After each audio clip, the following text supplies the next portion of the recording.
Now then, today's prop attempt, hopefully just in time for Halloween, will be, I've wanted to make it for a while, but just never really got around to it.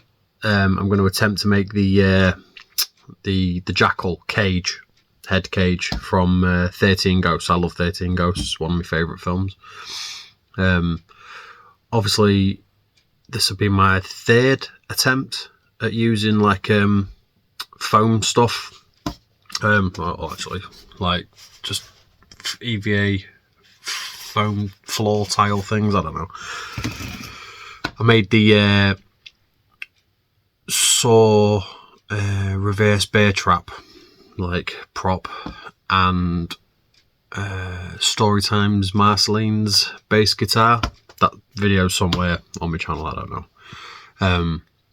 But yeah, this is like a passion project I want to make, so yeah, let's crack on. Right, so I've got one piece at the minute that's 15 inches by 15 inches, so I'm going to get 15 pieces out of this to start with. This will just be for the edges, see how many more I need, but yeah.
I'm going to use the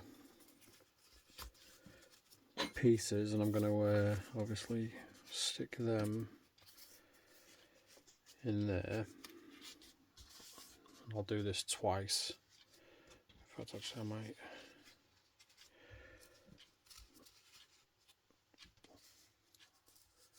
Yeah, so these will be the side panels. Yeah, I'll do the sides first, then I'll probably attach them to each other with the back and build it up slowly from that. We'll see how that goes.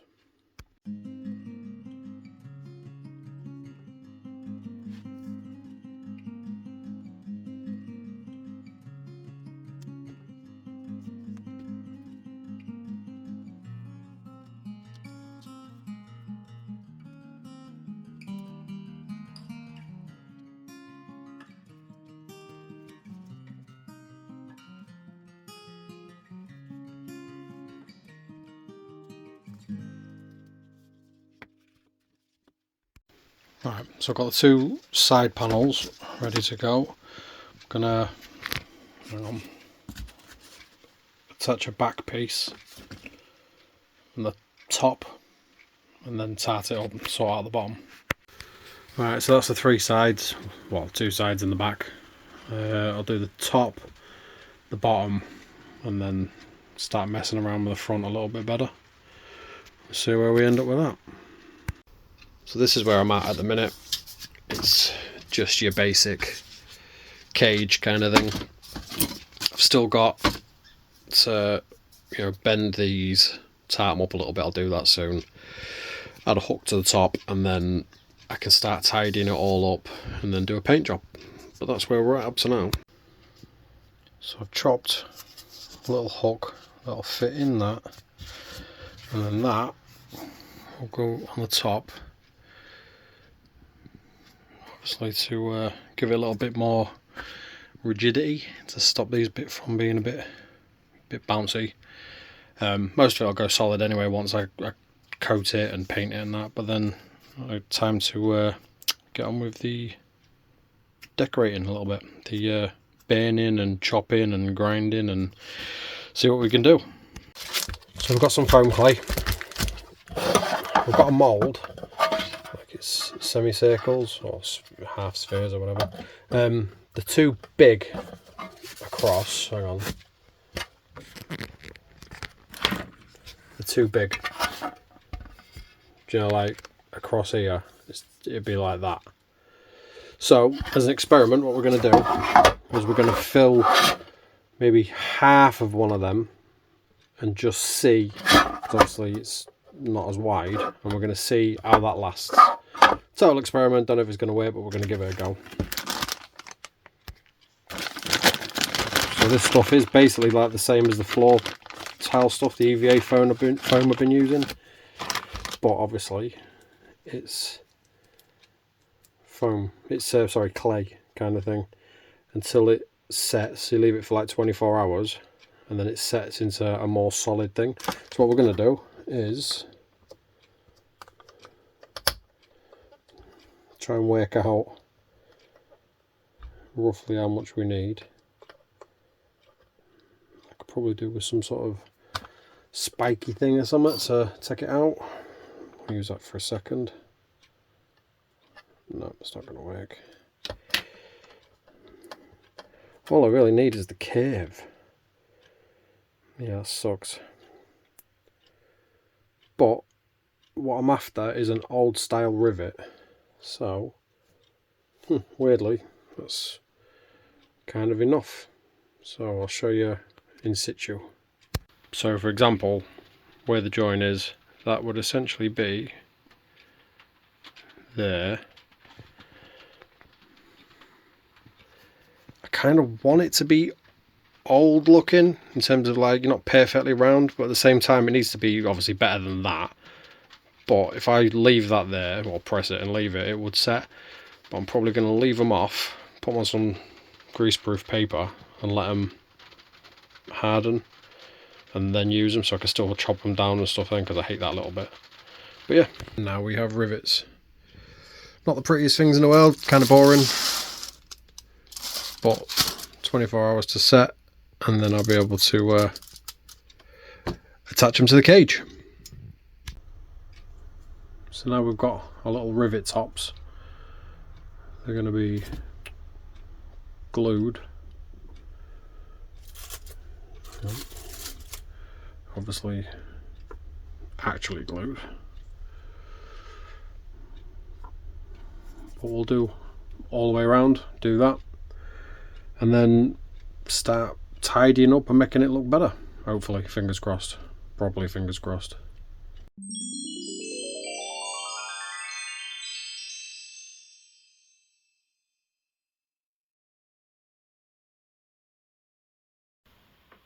Time to add some detail with an old soldering iron and a pyrography bit on the end of it.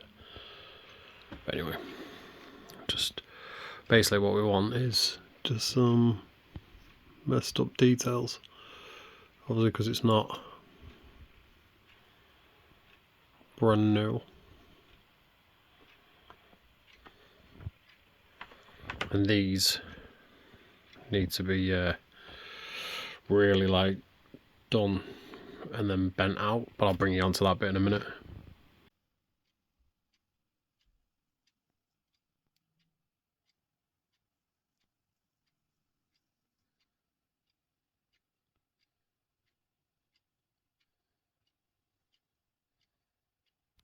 Next thing to do is shape these.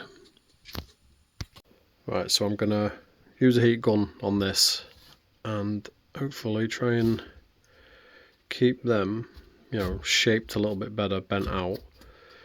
I mean, it does a little bit now, but not as much as I want it to. So I will bring you back when that bit's done, because I can't film it all and do it all with one hand, because I need to hold that and bend that and film. So maybe time to invest in a tripod. Anyway, so in a minute. So we've got the bent bit there. So now what we're going to do is we're going to use the same heat gun and just lightly pass over everything. Not to shape it, but to seal it, because it's obviously sponge and porous. So what I want to do is seal it as best I can with the heat. Might be a little bit overkill. And then I'm going to coat it in PVA glue to otherwise when I paint it it's just going to soak into this and it's going to take forever. But for now we're looking pretty good. We're getting there. Right, so that's the first coat of just PVA. So it's going to need another maybe one or two to really seal it and give it that kind of like, it'll be like a glossy metal finish, and then I'll have to take it back a little bit with detailing later on. But for now, that's where we are. That's it so far.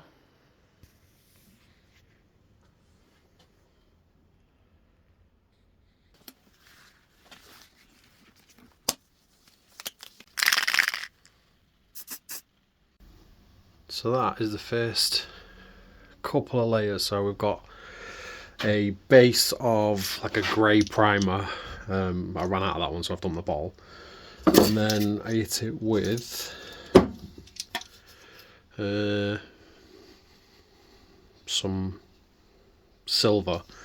It was a little bit shiny, but that was fine because I'm building up layers off it. Then hit it with Hammer Effect silver, which is all these like little speckly greyish looking bits. I mean it's super wet, so I don't want to touch it at all yet. But when that is fully dry, then I'll hit it with well, that's when I'll come in with a brush or a sponge or whatever and start putting the little rusty detail bits and stuff on.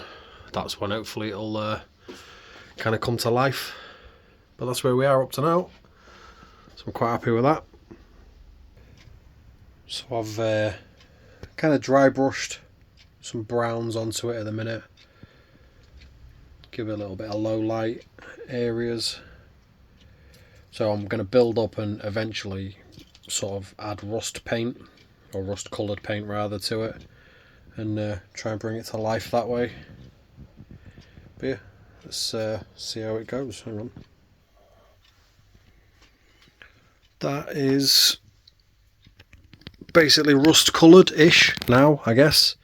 I mean, it's still a bit wet, but literally all I did was took burnt sienna and a little metallic, what is it called, metallic brown, nothing special, cheap paint, and dry brushed, so paint, dab the brush so it's almost dry, and then dabbed crap out of it, and it took forever to do. But realistically, I could call that a day. I could be like, yeah, that's done. I've got to seal it, and I want to attempt to do a Jackal mask. But as far as the cage goes, job done.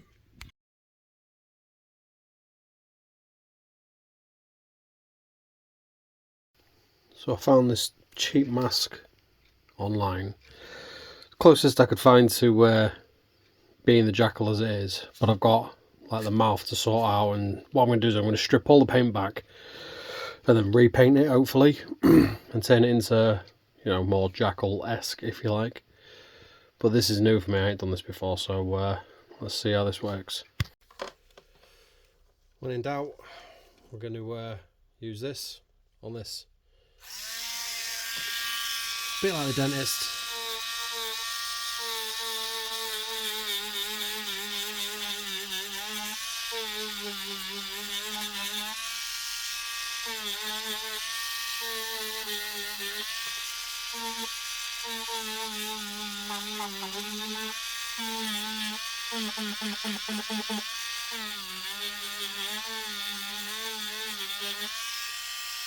So, a bit more of that. Right, so now I've cleaned off sort of the top, well, the purple off the teeth, the top layer of it's like a varnish on top of it, and the streaks. What I'm going to do is I'm going to open up these bits, because on the Jackal it's got like scar type marks there, plus some split lip parts. That'll be before I start painting. So for now, it's just stripping it back, opening it up, and then we'll get on with the paint. Reveal the cage properly. I'm going to put it on my head though for size, but yeah. get to see it a little bit better. I'll do a close up at the end as well, like, but yeah, up to now.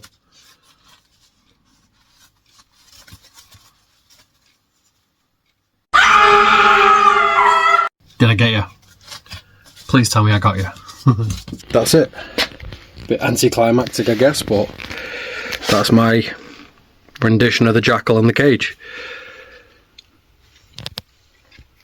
Don't think I'm going to leave it there. I'm going to hang it at some point, I think. I never finished that chain in the end, but that's more for me for displaying than anything. But for now, it's below my other masks, and obviously that was the first thing I made out of foam, the reverse bear trap. But yeah, that is where we're at. Let me know what you think.